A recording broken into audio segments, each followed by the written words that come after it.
بسم اللہ الرحمن الرحیم۔ انتہائی واجب الاحترام، قابل صد تکریم و تعظیم حضرات سامعین کرام، بزرگان دین، اسلام صرف چند عبادات کا نام نہیں ہے،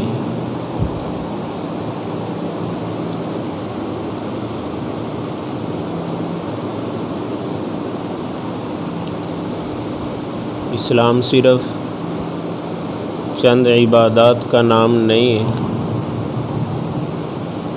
بلکہ اسلام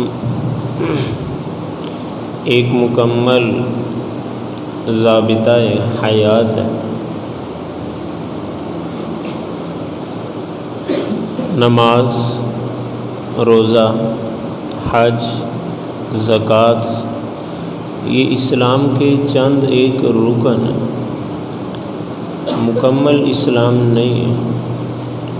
اسلام تو ایک مکمل ضابطہ حیات ہے کہ ہمیں اپنی ساری کی ساری زندگی، ہمیں اپنی مکمل زندگی اسلام کے مطابق گزارنی،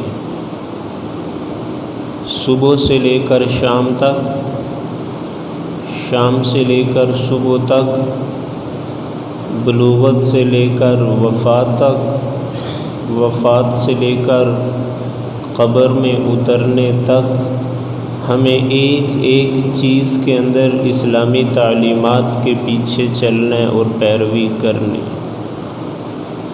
ہم آج ادھورے مسلمان، ہم ناقص مسلمان ہیں، ہم آدھے مسلمان ہیں، جبکہ ہمیں ہر چیز میں اسلام کے پیچھے چلنا ہے۔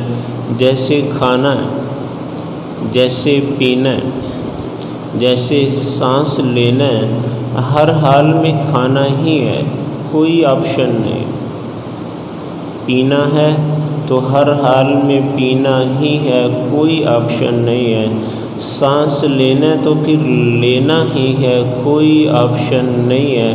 اگر منہ سے نہ کھا سکے تو کسی اور طریقے سے خوراک پیٹ تک پہنچائی جائے گی۔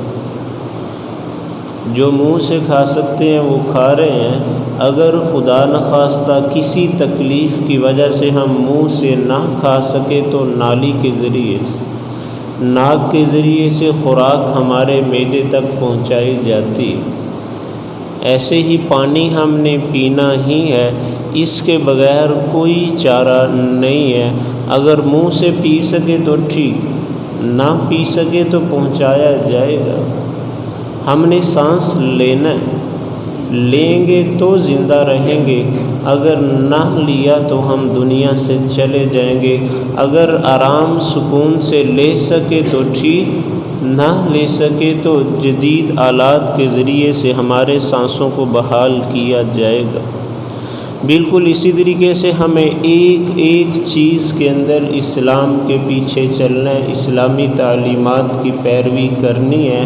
اللہ تعالیٰ نے فرمایا الیوم اکملت لکم دینکم واتممت علیکم نعمتی ورضیت لکم الاسلام دینا۔ آج میں نے تمہارے اوپر اپنا دین مکمل کر دیا اور میں نے اس کا نام اسلام رکھا۔ اس کے مطابق ہمیں زندگی گزارنی پڑے گی۔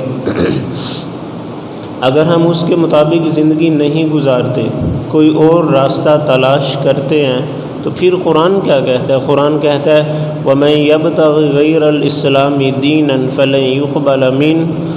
اس راستے سے ہٹ کر اگر تم کوئی اور مذہب، طریقہ یا راہ تلاش کرنا چاہو گے تو اللہ تعالیٰ کوئی چیز بھی تمہاری قبول نہیں کرے۔ ہم آج ادھورے مسلمان ہیں، اور قرآن کا مطالبہ کیا ہے؟ قرآن کہتا ہے یا ایھا الذین آمنوا ادخلوا فی السلم کافۃ، اے ایمان والو اسلام کے اندر پورے کے پورے داخل ہو جاؤ۔ اسلام کے اندر پورے کے پورے داخل ہو جائیں۔ اب مکمل اسلام کیا ہے؟ مکمل ایمان کیا ہے، میں صرف 2 حدیثیں آپ کے سامنے بیان کرتا ہوں، ان کو جوڑ کر ایک حدیث اسلام کی ابتدا کو بتلائے گی، دوسری حدیث اسلام کی انتہا کو بتلائے گی۔ جب اللہ کے نبی مکہ مکرمہ سے ہجرت کر کے مدینہ منورہ تشریف لے گئے، جب آپ مدینہ منورہ تشریف لے گئے تو بالکل ابتدائی ایام، ابتدائی دور کے اندر ہی حضرت جبریل تشریف لائے۔ اللہ کے نبی مسجد نبوی کے اندر بیٹھے ہوئے، حضرت جبریل نے آ کر سوال کیا، 2 سوال کیے۔ بالکل یہی 2 سوال اس وقت بھی کیے گئے جب اللہ کے نبی خطبہ حجۃ الوداع ارشاد فرما چکے ہیں، آپ کے انتقال، آپ کی وفات اور آپ کے وصال کو صرف 38 یا 40 دن باقی ہیں۔ ایک صحابی ہیں حضرت عمر بن عبسہ رضی اللہ تعالی عنہ، وہی 2 سوال انہوں نے بھی کیے۔ 2 سوال ہوئے ہیں مدینہ کی ابتدائی زندگی کے اندر، جواب دینے والے اللہ کے نبی، سوال کرنے والے حضرت جبریل۔ 2 سوال وہی کیے گئے ہیں مدینہ کی انتہائی اور آخر والی زندگی کے اندر، جواب دینے والے یہاں بھی اللہ کے نبی، لیکن سوال کرنے والے پہلے جبریل تھے، اب صحابی رسول حضرت عمر بن عبسہ۔ سوال ایک ہی ہے، جواب دونوں جگہوں پر مختلف ہے۔ اس سے پتہ چلا کہ ایک جواب وہ اسلام کی ابتدا کو بتلا دے گا اور دوسرا جواب اسلام کی انتہا کو بتلا دے گا۔ ہم ان دونوں کے اوپر اگر چلے تو ہمارا ایمان کامل اور مکمل ہوگا، اگر ان میں سے کسی ایک چیز کو ہم نے چھوڑ دیا تو ہم ادھورے اور ناقص مسلمان ٹھہرے۔ پہلا سوال، حضرت جبریل نے سوال کیا، یا رسول اللہ مل اسلام، یا رسول اللہ مل اسلام، اسلام کیا ہے؟ یہ اسلام کی ابتدا ہے، یہ اسلام کا آغاز ہے، یہاں سے اسلام شروع ہو رہا ہے۔ تو آپ نے ایک جملہ ارشاد فرمایا، آپ نے فرمایا شہادت اللہ الہ الا اللہ وان محمد رسول اللہ واقام الصلاۃ وایتاء الزکاۃ وصوم رمضان وحج البیت۔ اسلام نام ہے 5 چیزوں کا۔ نمبر 1 کلمہ طیبہ، نمبر 2 حج، زکوٰۃ، نماز، روزہ، یہ 5 چیزیں ہیں، ان کے اوپر عمل کرنا یہ اسلام ہے۔ اللہ کا شکر ہے کہ ابتدا والا اسلام ہماری زندگیوں میں ہے۔ اللہ کا شکر ہے کہ ابتدا والا، آغاز والا اسلام ہماری زندگیوں میں ہے۔ لاکھوں نہیں بلکہ کروڑوں مسلمان ہیں جو اس اسلام کے اوپر آج عمل کر رہے ہیں، پیروکار ہیں، اس پر چل رہے ہیں۔ کلمہ طیبہ بھی ہے، نماز بھی ہے، روزہ بھی ہے، حج بھی ہے، زکوٰۃ بھی ہے۔ یہی سوال 10 سال کے بعد دوبارہ پوچھا گیا، یا رسول اللہ مل اسلام، یا رسول اللہ مل اسلام، اسلام کیا ہے؟ یہاں پر جواب کیا آیا؟ آپ نے فرمایا اسلام 2 چیزوں کا نام ہے، نمبر 1 اطعام الطعام، نمبر 2 طیب الکلام۔ اسلام نام ہے بھوکے کو کھانا کھلانا اور میٹھا بول بولنا۔ اطعام الطعام، بھوکے کو کھانا کھلانا، و طیب الکلام، خوبصورت میٹھی گفتگو کرنا۔ ابتدا والا اسلام تو ہمارے پاس تھا، لیکن یہ اسلام کی انتہا ہے، یہاں پر اسلام پورا ہو رہا تھا۔ اللہ کے نبی دنیا سے جانے والے تھے، صرف چند روز کے مہمان تھے، تو آپ نے یہ 2 باتیں ارشاد فرمائیں، نمبر 1 اطعام الطعام، بھوکے کو کھانا کھلانا، نمبر 2 طیب الکلام، خوبصورت اچھے انداز سے گفتگو کرنا، تیری زبان سے کبھی کسی کو تکلیف نہ پہنچے۔ یہ اسلام کی انتہا تھی، یہاں پر اسلام نے پورا ہونا تھا۔ بدقسمتی سے ہمارے معاشرے کے اندر انتہا والا اسلام بہت تھوڑا ہے۔ ابتدا والا اسلام تو ہے، لیکن یہ انتہا والے اسلام سے آج ہم لوگ محروم ہو چکے ہیں۔ ہمارے پاس تقریباً یہ انتہا والا اسلام نہیں ہے۔ بھوکے کو کھانا کھلانا یہ ایک کنایہ ہے سخاوت سے، سخی رہنا، اللہ کے راستے میں مال خرچ کرتے رہنا۔ آج ہمارے معاشرے کے اندر سخی لوگوں کی قلت ہو چکی ہے، بخیل زیادہ ہو چکے ہیں، اور بخل سے اللہ تعالیٰ کو بڑی سخت نفرت ہے۔ ایک دفعہ شیطان کی ملاقات ہوئی حضرت داؤد سے، شیطان کی ملاقات ہوئی حضرت داؤد سے۔ حضرت داؤد نے پوچھا شیطان سے کہ تو دنیا بھر کے لوگوں کو گمراہ کرنا چاہتا ہے، بہکانا چاہتا ہے، تو کون سے ایسے لوگ ہیں کہ جن کے اوپر تیرا وار بہت جلدی چل جاتا ہے، اور کون سے لوگ ہیں جن کے اوپر تجھے بہت محنت کرنی پڑتی؟ تو نے وعدہ تو کیا ہوا ہے، تو اللہ سے کہہ کے تو آیا تھا نا میں تیرے بندوں کو گمراہ کروں گا۔ سب کے اوپر تو محنت تو کرتا ہے، لیکن ایسے کون سے لوگ ہیں کہ جن کے اوپر تجھے زیادہ محنت کی ضرورت نہیں ہے، بس اشارہ کافی ہے، اور وہ کون سے لوگ ہیں کہ جن کے اوپر تجھے بہت محنت کرنی پڑتی ہے؟ تو شیطان نے کہا 3 لوگوں کے اوپر مجھے بہت محنت نہیں کرنی پڑتی، مجھے صرف اشارہ ہی کافی ہے، یا میں ایک دفعہ ان کے اوپر محنت کر کے چھوڑ دوں تو پھر میں ساری زندگی بھی ان کو نہ محنت کروں، ان پر تو کام چل جائے۔ 3 لوگوں کے اوپر مجھے محنت کی ضرورت نہیں ہے۔ نمبر ایک شراب کا عادی۔ جو شخص شراب پیتا ہو نا، تو شیطان نے کہا مجھے اس کے اوپر زیادہ محنت کی ضرورت نہیں ہے، کیونکہ وہ نشے کے اندر پھر اس کو کسی بھی چیز کی پرواہ نہ ہوگی، وہ کسی بھی چیز میں فرق نہیں کر سکے گا، اچھائی اور برائی کا فرق اس کی دماغ سے ختم ہو جائے گا، مٹ جائے گا۔ تو نمبر 1 نشے کا عادی، مجھے اس کے اوپر زیادہ محنت کی ضرورت نہیں ہے۔ نمبر 2 جلدی غصہ کرنے والا، جس کو غصہ جلدی آ جاتا ہے، مجھے اس کے اوپر زیادہ محنت کی ضرورت نہیں ہے۔ نمبر 3 بخیل، جو شخص بخیل ہے مجھے اس کے اوپر زیادہ محنت کی ضرورت نہیں پڑتی۔ کیوں؟ اس لیے کہ بخل خود اتنی بڑی تباہی اور بربادی اور اتنا قبیح عمل ہے کہ اس کا بخل اس کو کسی وقت بہت بڑے عمل سے گزار دے گا۔ ایک بخیل ہے، اس کے سامنے کوئی بھوک سے مر رہا ہے، کوئی بیماری سے لڑ رہا ہے، کسی کی جان نکل رہی ہے، کوئی بے بس ہے، کسی کی جان پہ بنی ہوئی ہے، لیکن اس کا بخل اس کو آمادہ نہیں کرے گا کہ کسی کی بیماری کا علاج کروا دے، کسی کی جان کا فدیہ دے دے۔ کوئی ننگا ہے اس کو کپڑے پہنا دے، کوئی بھوک سے تڑپ رہا ہے، کوئی بلک رہا ہے، لیکن یہ بخیل شخص اس کے اوپر کبھی بھی خرچ کرنے کو تیار نہ ہوگا۔ تو انتہا والا اسلام 2 باتیں آپ نے ارشاد فرمائی۔ آپ نے فرمایا اطعام الطعام، بھوکوں کو کھانا کھلاتے رہنا، ہمیشہ سخاوت کو اپنے ساتھ رکھنا، سخاوت سے کبھی بھی خود کو الگ نہ ہونے دینا۔ ایک دفعہ اللہ کے نبی مسجد نبوی کے اندر بیٹھے ہوئے،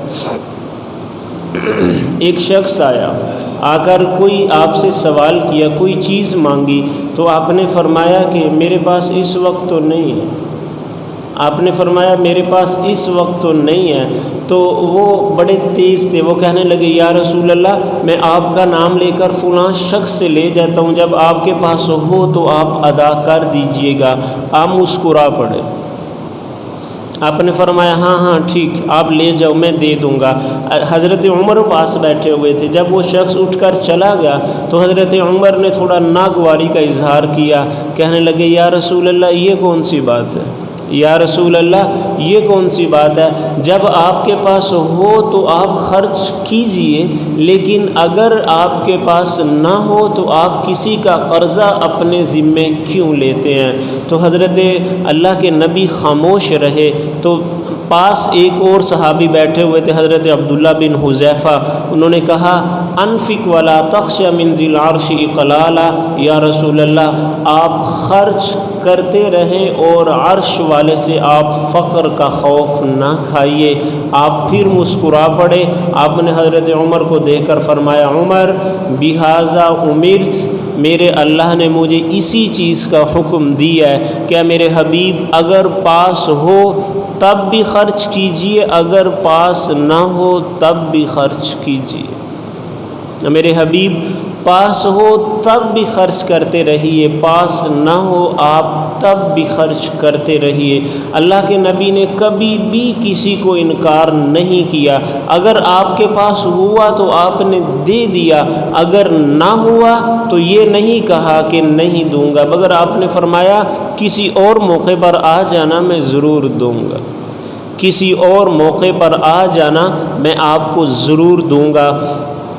امام زین العابدین کا انتقال ہوا، جب ان کو غسل دینے لگے نا تو دیکھا ان کی کمر کے اوپر نشانات ہیں، جیسے مزدور کی کمر کے اوپر بوجھ اٹھانے کے نشانات ہوتے ہیں۔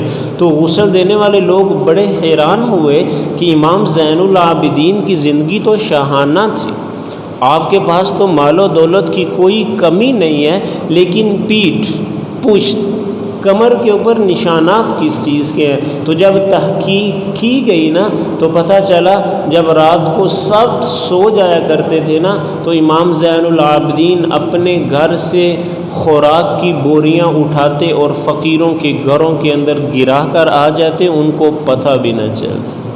جب آپ کا انتقال ہوا تو مدینہ کے اندر 100 گھرانے ایسے تھے کہ جو آپ کے خرچے کے اوپر پل رہے تھے، لیکن ان کو پتہ نہیں تھا کہ خرچ کرنے والا ہے کون، خرچ کرنے والا ہے کون۔ تو یہ پہلی بات اللہ کے نبی نے ارشاد فرمائی۔ آپ نے فرمایا اطعام الطعام، ہمیشہ غریبوں کو کھانا کھلاتے رہنا۔ حاتم طائی، آپ نے نام سنا ہوگا، بڑا سخی گزر ہے۔ ایک دفعہ کسی نے سوال کیا کہ آپ کی سخاوت کے چرچے ہیں، آپ کی سخاوت بہت مشہور ہے، کوئی آپ نے اپنے سے زیادہ سخی دنیا میں دیکھا ہے؟ کوئی آپ نے اپنے سے زیادہ سخی دنیا میں دیکھا ہے؟ حاتم طائی نے کہا ہاں، ایک شخص میں نے دیکھا، وہ مجھ سے بھی زیادہ سخی تھا۔ قصہ یوں ہے، واقعہ یوں ہے۔ حاتم طائی کہنے لگے میں ایک دفعہ جنگل میں سفر کر رہا، میں راستہ بھٹک گیا، مجھے راستے کا پتہ نہیں چل رہا، میں ایک جھونپڑی کے اندر پہنچ چکا۔ وہاں پر ایک بوڑھا مرد اور ایک بوڑھی عورت، دونوں کی عمر 70-80 سال کے لگ بھگ ہے، پاس ان کے اور کوئی چیز بھی نہیں ہے۔ تو جب میں وہاں پہنچا میں نے ان سے راستہ پوچھا تو انہوں نے کہا راستہ ہم آپ کو بعد میں بتلائیں گے، آپ ہمارے مہمان ہیں، آئیے پہلے کھانا کھائیے، راستہ ہم آپ کو بعد میں بتلائیں گے۔ تو انہوں نے مجھے جھونپڑی کے اندر بٹھایا، وہ دونوں باہر گئے، انہوں نے اونٹ ذبح کیا اور اس کا تھوڑا سا گوشت لیا، بونا اور لا کر میرے آگے رکھ دیا۔ اتفاق، میں نے کھانا کھایا، باہر موسم خراب ہوا، تیز بارش، آندھی طوفان، میں باہر نکل نہیں پایا۔ اگلا ٹائم کھانے کا پھر آیا، وہ پھر باہر گئے، کھانا لے کر آئے، 2 دن 3 دن۔ حاتم طائی کہتے ہیں کہ میں 3 دن اس جھونپڑی میں رہا، میں باہر نہیں نکل سکا، بارش کی وجہ سے، طوفان کی وجہ سے، اندر ہی میرے پاس کھانا آتا رہا، میں کھانا کھاتا رہا۔ جب بارش رکی، موسم صاف ہوا، راستے کا پتہ پوچھ کر میں باہر نکلا تو میں نے باہر عجیب منظر دیکھا۔ میں نے ان کے پاس 9 کھانے کھائے تھے 3 دن کے اندر، میں نے 3 دفعہ، ایک دن کے اندر 3 دفعہ کھانا کھایا، ٹوٹل میں نے 9 دفعہ کھانا کھایا۔ تو میں نے دیکھا کہ باہر 9 اونٹ ذبح ہوئے پڑے، باہر 9 اونٹ ذبح ہوئے پڑے۔ میں سر پکڑ کے بیٹھ گیا کہ میں ایک مہمان تھا، مجھے آدھا کلو گوشت کافی تھا، تو میرے لیے ہر کھانے کے اندر نیا اونٹ کیوں ذبح کیا گیا؟ تو بوڑھا مسکرا پڑا اور کہنے لگا اللہ کے بندے، ہم مہمانوں کو کبھی پرانا گوشت نہیں کھلاتے، ہم مہمانوں کو کبھی باسی کھانا نہیں کھلاتے۔ ہم نے آپ کو 9 کھانے کھلائے ہیں، 9 دفعہ ہم نے 9 اونٹ ذبح کیے ہیں۔ حاتم طائی کہتے ہیں کہ وہ بوڑھا شخص مجھ سے بھی زیادہ سخی تھا، وہ بوڑھا شخص مجھ سے بھی زیادہ سخی تھا۔ سخاوت اللہ کو بہت پسند ہے، سخاوت اللہ کو بہت پسند ہے۔ بچپن تھا نا، بچپن تو والدین جو بوڑھے جو دنیا سے چلے گئے ہیں، جو دادا دادی ان کی ایج کے جو لوگ تھے، وہ ایک بات سمجھایا کرتے تھے، خوبصورت سبق وہ ایک سادے سے انداز میں سمجھا دیتے تھے۔ وہ کہتے تھے کہ مٹھی یا اس کے اندر آپ ریت لو، آپ اس کو جتنا زور سے بند کرو گے نا، ریت اتنی کم ٹھہرے گی اندر، اور اس کو جتنا ہلکا سا آپ کلوز کرو گے، بند کرو گے، ریت اتنی زیادہ ہوگی۔ تو وہ مثال دیتے تھے کہ اپنی مٹھی جتنی زیادہ لوگوں کے لیے بند کر کے رکھو گے نا، تمہارے پاس دولت اتنی تھوڑی ہوگی، اور اس کو جتنا کم کلوز کرو گے، جتنا آہستہ سے اس کو بند کرو گے نا، ریت ارد گرد سے ادھر ادھر سے نکلتی رہی تو اندر ریت زیادہ رہے گی، کبھی بھی کم نہیں ہوگی۔ تو وہ کہتے تھے کہ بیٹا، بچوں، ہمیشہ جو تمہارے پاس ہے نا، اس کے اوپر قبضہ نہ کرنا، اس کے اوپر جم کے بیٹھ نہ جانا، بلکہ لٹاتے رہنا، دائیں بائیں، امیروں کو، غریبوں کو، فقیروں کو، محتاجوں کو، ہر ایک کو دیتے رہنا۔ بدقسمتی سے ہمارے معاشرے کے اندر یہ بڑا ماحول ہے کہ ہم یہ تحقیق کرنے لگ جاتے ہیں کہ پتہ نہیں یہ امیر ہے یا غریب ہے، یہ مستحق ہے کہ نہیں۔ مفتی تقی عثمانی صاحب دامت برکاتہم العالیہ وہ فرماتے تھے کہ ہم چھوٹے چھوٹے بچے تھے، ایک دفعہ ایک بھکاری آیا گلی کے اندر، تو مجھے ابا جی نے، مفتی شفیع عثمانی صاحب، مفتی اعظم پاکستان، مجھے انہوں نے 1 روپیہ دیا۔ اس وقت 1 روپیہ بہت زیادہ تھا، 50 کی دہائی کی بات ہے۔ انہوں نے مجھے 1 روپیہ دیا کہ جاؤ جا کر فقیر کو دے کر آؤ۔ تو میں گیا، میں دینے کے لیے گیا، تھوڑی دیر کے بعد میں واپس آیا تو روپیہ میرے ہاتھ میں تھا، میں نے دیا نہیں۔ تو ابا جی بڑے حیران ہوئے، بیٹا دیا کیوں نہیں ہے؟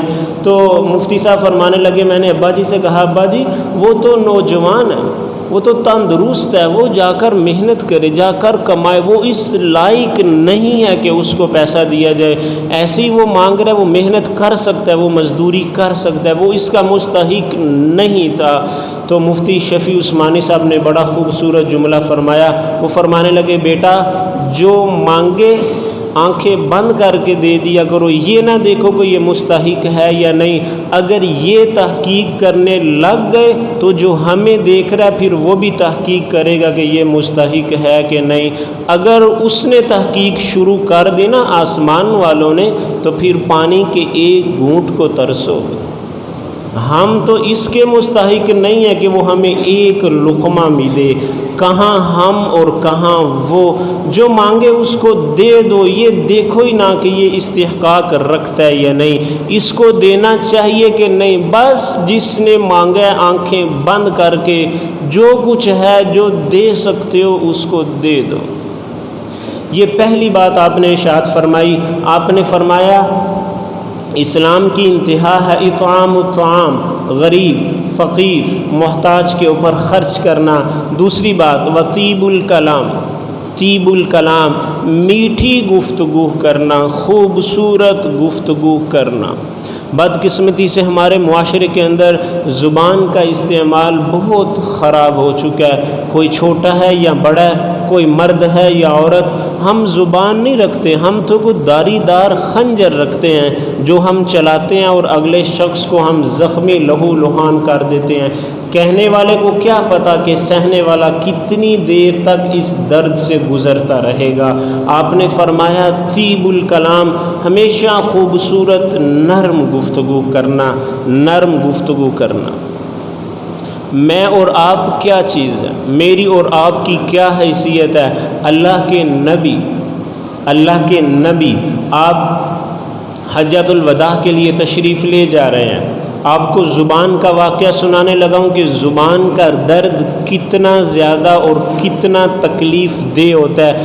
اللہ کے نبی حجۃ الوداع کے لیے تشریف لے جا رہے ہیں، آپ نے مکہ سے باہر پڑاؤ ڈالا، مکہ سے باہر آپ نے ایک رات قیام کیا، تو جب آپ نے رات کو قیام کیا، صبح اٹھے، نماز پڑھ کر آپ دوبارہ اپنے خیمے میں تشریف لے گئے نا، تو تھوڑی دیر کے بعد جو باہر دربان کھڑا تھا اس نے دستک دی، یا رسول اللہ، یا رسول اللہ، باہر دو آدمی آئے ہیں، آپ کے کزن ہیں، ایک عبداللہ بن ابی امیہ اور ایک ابو سفیان بن حارث، ایک آپ کے چچا زاد، ایک آپ کے پھوپھی زاد، وہ آپ سے ملاقات کرنا چاہتے ہیں، آپ کے ہاتھ پر توبہ کر کے اسلام لانا چاہتے ہیں، آپ کے ہاتھ پر توبہ کر کے اسلام لانا چاہتے ہیں، آپ سے وہ ملاقات کے خواہش مند ہے، طالب ہیں، اگر اجازت ہو تو میں ان کو اندر بھیج دوں۔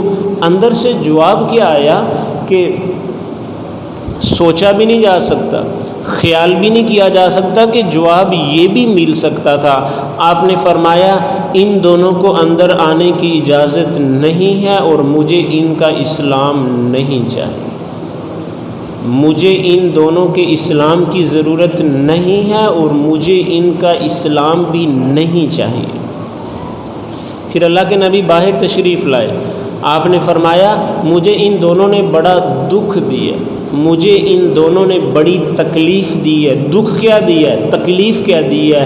اللہ کے نبی نے دو قصے سنائے۔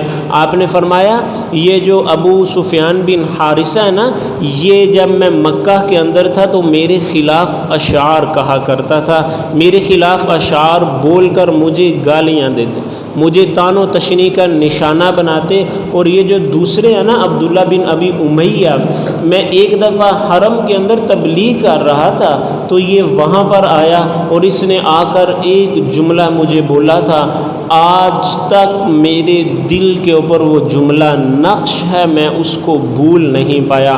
آپ نے فرمایا میں تبلیغ کر رہا تھا تو عبداللہ بن ابی امیہ نے کہا محمد آپ ہمیں تبلیغ کر رہے ہیں، آپ ہم کو یہ کہتے ہیں کہ ہم کلمہ پڑھیں، میں آپ سے درخواست کرتا ہوں، میں آپ کو کہتا ہوں کہ آسمانوں سے ایک سیڑھی آئے نیچے، آپ اس سیڑھی کے اوپر چڑھنا شروع کریں، سیڑھی کے اوپر آپ چڑھتے جائیں چڑھتے جائیں چڑھتے جائیں، پہلا آسمان، پہلے آسمان سے دوسرا، دوسرے سے تیسرا، تیسرے سے چوتھا، پانچواں، چھٹا، ساتواں، عرش، کرسی پہ آپ جائیں، اللہ کے نبی کے جا کر اللہ سے سائن کروا کے لائیں، سگنیچر ہو، لکھا ہوا ہو کہ محمد اللہ کے رسول ہیں، ان کی اطاعت کرو۔ پھر ہمارے سامنے آپ نیچے آئیں، آپ کے دائیں بائیں جبریل اور میکائیل ہو، ہم وہ خط پڑھیں، پھر میں سوچوں گا کہ میں کلمہ پڑھنا چاہتا ہوں کہ نہیں چاہتا، اور میرا خیال یہ ہے کہ میں کلمہ پھر بھی نہیں پڑھوں گا۔ آپ نے فرمایا اس کا یہ جملہ آج تک میرے دل کے اوپر نقش ہے۔ اور وقت کتنا گزر چکا ہے، آپ نے حج کیا سن 11 ہجری کے اندر، 11 سال تو سیدھے سیدھے یہ والے ہیں، اور یہ مکہ کا آپ واقعہ بیان کر رہے ہیں، کم و بیش 12-13 سال اس قصے کو گزر چکے ہیں۔ اور نہ بھولنے والی شخصیت کون سی ہے جو ان آنکھوں سے اللہ کو دیکھ کر آئی ہے، جس نے 23 سال تک وحی اپنے سینے میں محفوظ کی ہے، جبریل دن کے اندر کئی دفعہ جس کے سینے کے اوپر وحی لے کر اترتا ہے، قرآن کے 30 پارے سب سے پہلے جس کے سینے کے اندر آئے ہیں، جس قرآن کے بارے میں اللہ تعالیٰ نے فرمایا میں نے یہ قرآن آسمانوں پر پیش کیا، انہوں نے انکار کیا، زمین پر پیش کیا، اس نے انکار کیا، پہاڑوں پر پیش کیا، پہاڑوں نے اس کلام کو اٹھانے سے انکار کر دیا۔ اے میرے حبیب یہ آپ کا جگر ہے، یہ آپ کا دل ہے، یہ آپ کا حوصلہ ہے کہ آپ نے اس قرآن کو اپنے سینے کے اندر محفوظ کیا۔ اتنی بڑی شخصیت، اتنے بڑے دل کا مالک، جس کو مکہ سے نکالا گیا اس نے معاف کیا، جس کی بیٹیوں کو طلاقیں ملی ہیں اس نے معاف کیا، طائف کے اندر جس کو پتھر پڑے ہیں اس نے معاف کیا، احد کے اندر جس کے دانت توڑے گئے ہیں اس نے معاف کیا۔ لیکن یہ زبان کی قوت ہے، یہ زبان کا زخم، اور یہ اس کی طاقت ہے کہ 14-15 سالہ طویل عرصہ گزرنے کے بعد بھی آپ فرما رہے ہیں کہ میں ان کو معاف نہیں کر سکتا۔ اس سے آپ اندازہ لگائیں کہ زبان کا دیا ہوا زخم کوئی عام زخم نہیں ہے۔